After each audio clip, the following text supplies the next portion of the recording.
teman-teman, terima kasih sudah mampir di restoran Sirayat Aceh. Hari ini hari Rabu tanggal 4 Mei 2022, yaitu hari ketiga Lebaran.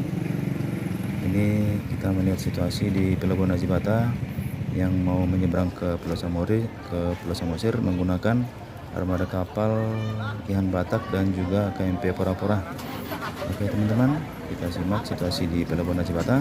Terima kasih, salam sehat.